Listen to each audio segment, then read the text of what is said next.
U.S. President Joe Biden messaged Hezbollah leader Nasrallah saying if attacks continue, he cannot stop Israel from an all-out war. Meeting with Israeli Defense Minister Gallant, Secretary Blinken cautioned Israel against launching a major offensive against Hezbollah in Lebanon. ILTV's Steve Leibowitz reports. Meeting visiting Defense Minister Gallant, Secretary of State Blinken underscored the importance of avoiding further escalation of the conflict and reaching a diplomatic solution that allows both Israeli and Lebanese families to return to their homes. This after President Biden reportedly messaged Lebanese terror leader Nasrallah, saying that the U.S. will be unable to stop Israel from invading Lebanon if attacks on Israel continue. The warning was delivered last week from Biden administration Mideast envoy Amos Hochstein, who met separately with Gallant in Washington. The message reportedly told Nasrallah that Washington does not control decisions made in Jerusalem and time is running out. The warning came as the administration still seeks to prevent a full-fledged war between Israel and Hezbollah, which began launching near daily attacks on the north following Hamas's October 7th onslaught. Gallant and Blinken also discussed plans for post-war Gaza. Number two, the importance of Israel developing robust, realistic plans for the day after the conflict, plans that include path towards governance, towards security, towards reconstruction. We've obviously been working on these same ideas with partners in the region and engaging in conversations with Israel, but we think it's important that Israel put forward its own ideas. Gallant went on to meet CIA Director William Burns to discuss the stalled hostage negotiations. אני יוצא עכשיו לפגישה עם ראש ה-CIA, ביל ברנס, על מנת לדון איתו בנושא של החטופים. אני עוסק בנושא הזה מהיום הראשון, ואני רוצה לומר, לישראל יש מחויבות עליונה להחזיר את כל החטופים, ללא יוצא מן הכלל, בחזרה אל משפחותיהם ואל בתיהם, ואנחנו נמשיך ונעשה כל מאמץ נדרש על מנת להשיב אותם אל בתיהם. Gallant said that there is agreement with U.S. officials on most issues and solutions are found when differences remain. הברית בין ישראל לבין ארצות הברית שמובלת על ידי הממשל האמריקאי לאורך שנים, גם עכשיו, היא רבת חשיבות. אין דבר יותר מכריע לעתיד מדינת ישראל חוץ מצה"ל מאשר מערכת היחסים עם ארצות הברית במישור הביטחוני. על זה אנחנו מדברים, על רוב הדברים אנחנו מסכימים. מה שאנחנו לא מסכימים, אנחנו מדסקסים בפרטים, מגיעים להבנות ופותרים את המחלוקות, ואני בטוח שכך יהיה גם במקרה הזה. Day 263 of the war in Gaza, and the army is on the verge of dismantling the Hamas Rafah Brigade. That's the word from IDF Chief of Staff Herzi Halevi, who met officers in Rafah as the operation in southern Gaza nears completion. More from ILTV's Steve Leibowitz.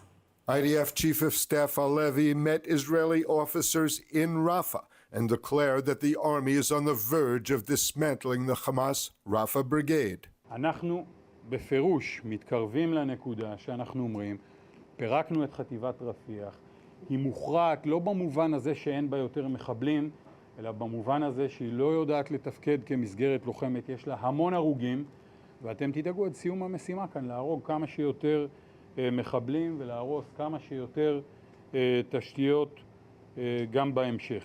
Overnight airstrikes continue in the Gaza Strip. One of the sisters of exiled Hamas leader Ismail Haniyeh has reportedly been killed by an Israeli airstrike in Gaza City's Shati camp. The Hebrew media reported that 13 other people were also killed in the strike. In April, Israel killed 3 of Haniyeh's sons, who were operatives in the terror group. Meanwhile, in the Knesset, Prime Minister Netanyahu clarified that Israel remains committed to the hostage deal proposal as presented by President Biden. אנחנו מחויבים להצעה הישראלית שהנשיא ביידן בירך עליה. עמדתנו לא השתנתה. והדבר השני, שלא סותר את הדבר הראשון, לא נסיים את המלחמה עד שנחסל את החמאס ועד שנושיב את תושבי הדרום והצפון בבטחה לבתיהם.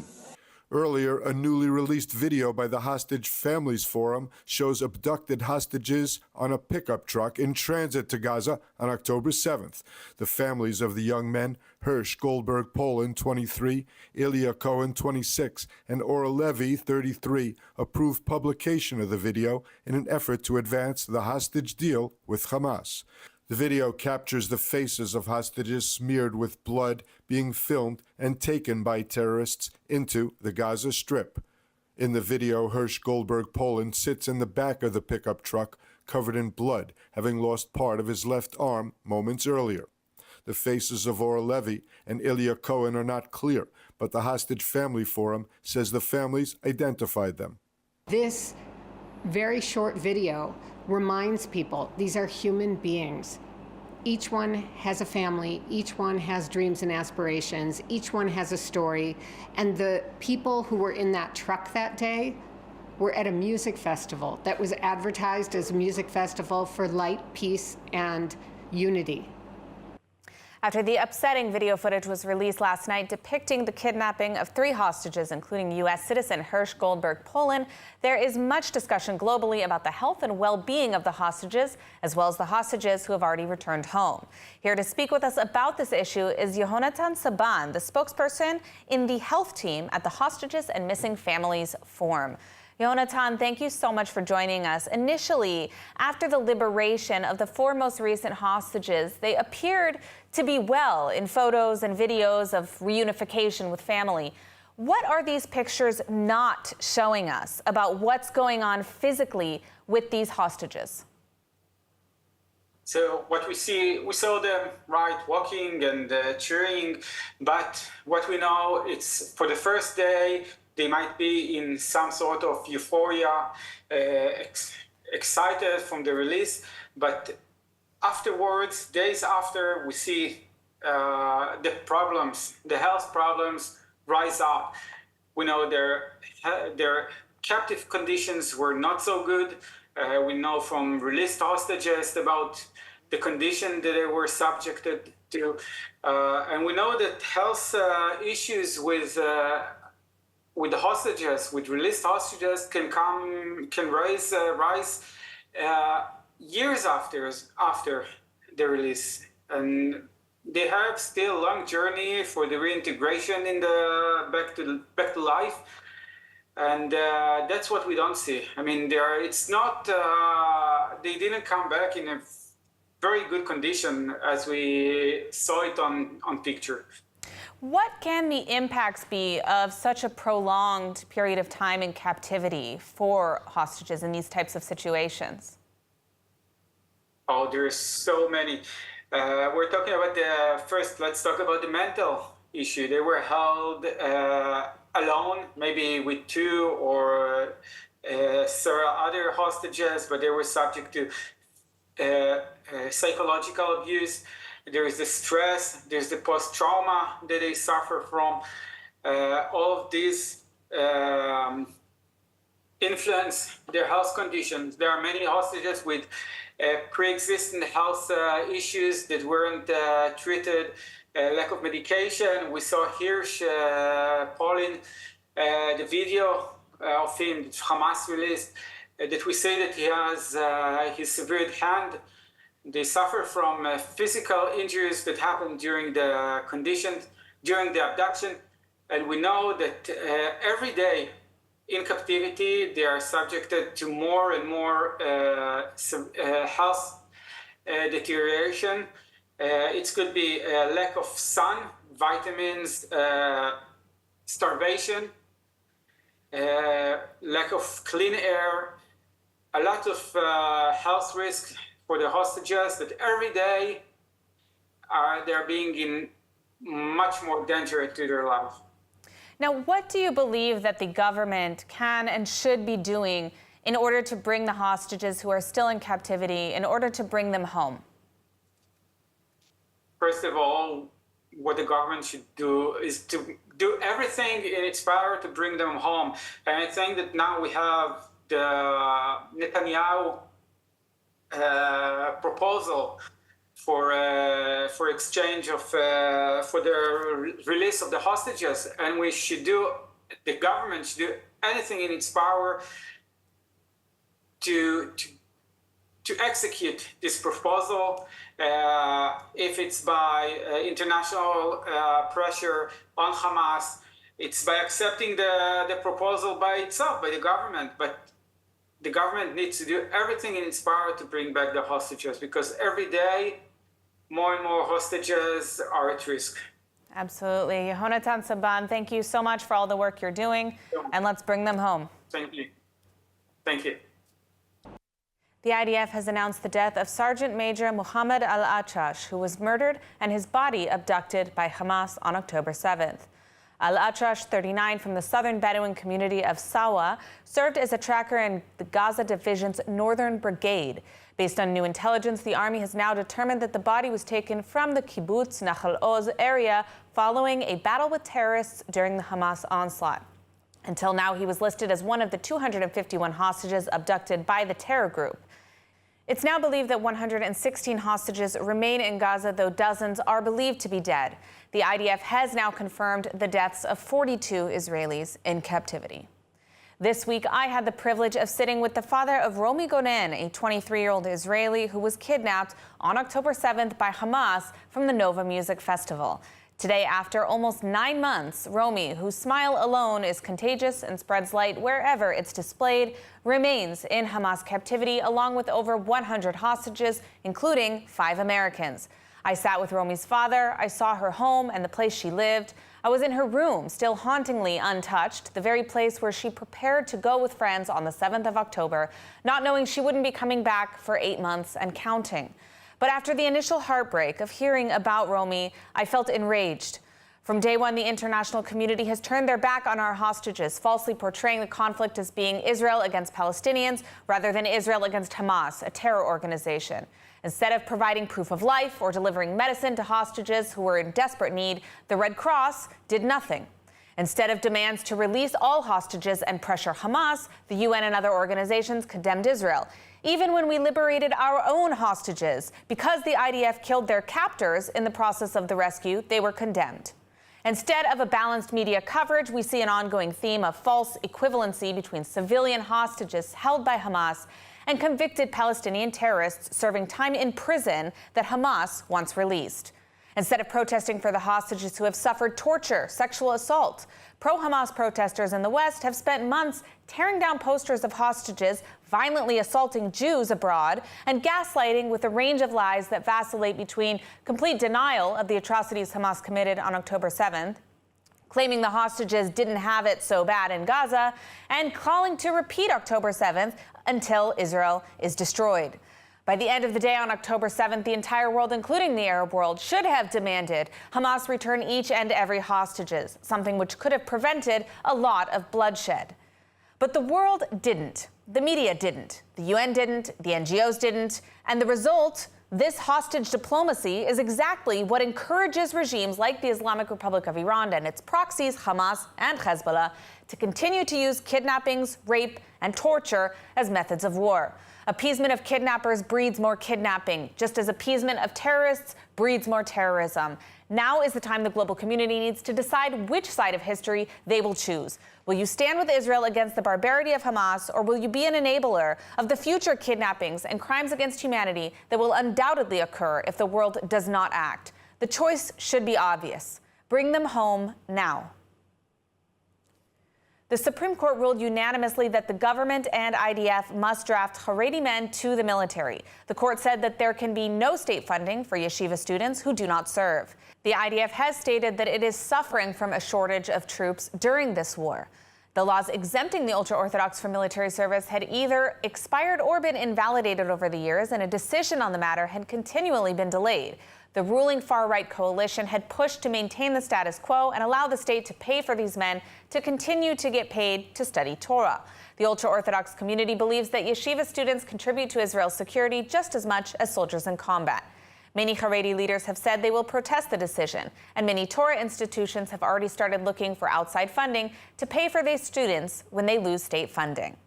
Well, following the recent visit of Defense Minister Yoav Gallant to Washington, some are questioning whether the U.S. should really be trusted when it comes to plans for a potential invasion of Lebanon to fight against Hezbollah.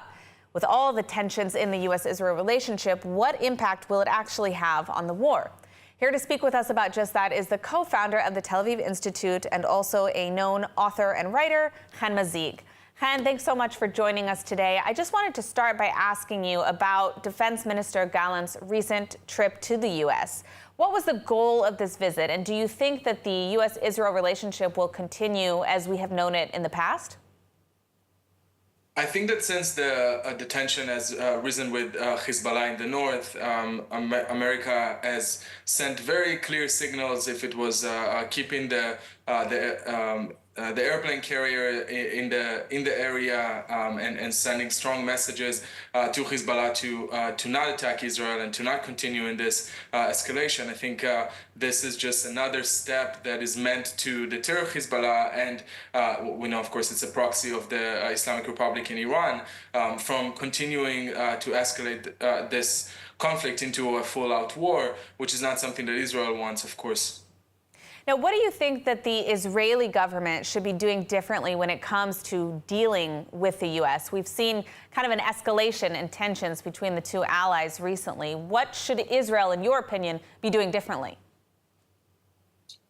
I think that Israel should really be more mindful of how we're dealing with our greatest ally in the world. America has stood by Israel for a long time, and I mean since the beginning of the war, they have shown a clear support to Israel. If it was Biden's visit to Israel when the war started, and now with Gallant coming to America, I think America is a great ally, and I think Israel should show more respect when we're handling with them. Of course, we are. It's a strategic partnership from both sides. America knows that Israel is just one target, and then they are the big target. And if Israel would fall, then America would be next. But I think Israel should, specifically Israeli politicians, should show more, compassion in dealing with America. Now, some on the right have criticized the recent statements and actions of the Biden administration regarding what's going on with the potential war in the north, claiming that the United States would not support an Israeli operation in the north. At the same time, we also have rumors going around that the United States made it very clear to Hezbollah that they are not able to stop Israel should they move forward with an operation. Who should we believe? In war, there will always be different points of view, and some of the points of view are meant to make us question them, and probably they're not giving us the full story, which again is understandable because we are fighting a very vicious and manipulative enemy, both Hezbollah, Hamas, and the Islamic Republic. So I think there must be truth in every statement that we're hearing. I think that there's really good coordination between Israel and America.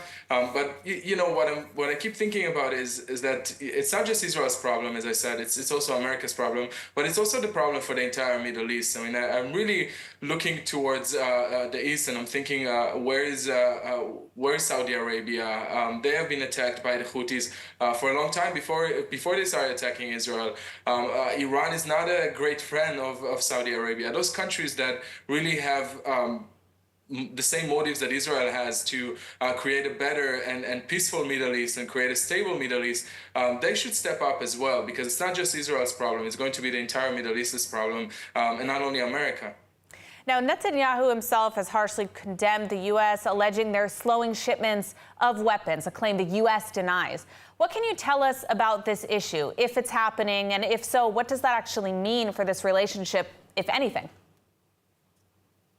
I'm sure that there was an issue there. I don't think that this statement came out of nowhere, although there was conflicting reports from America saying that there was no delay. Then Israel said that there was delay. Netanyahu specifically released a video about that. Then later on, we found details that there was some delay with weapon that was supposed to be delivered to Israel. Perhaps there was some miscommunication, but I don't think that the communication between those countries lacking so badly that they would have such a, conflicting points of view on weapon delivery to the point that the Prime Minister is releasing a video about that. So I have the feeling that there was an issue there, and I'm sure that it's now resolved because America also knows that Israel and in this election specifically, Israel is one of the issues that is debated, and majority of Americans support Israel. They support Israel continuing the war and finishing Hamas and releasing the hostages.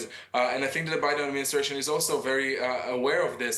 And while they have voices within their own party that are calling for the complete opposite, their support to Israel must stay steadfast in this situation, especially when we're looking at an enemy like Hezbollah in the north and Iran. Absolutely. Han, we are out of time, but I want to thank you so much for sharing your insights and for joining us today on ILTV.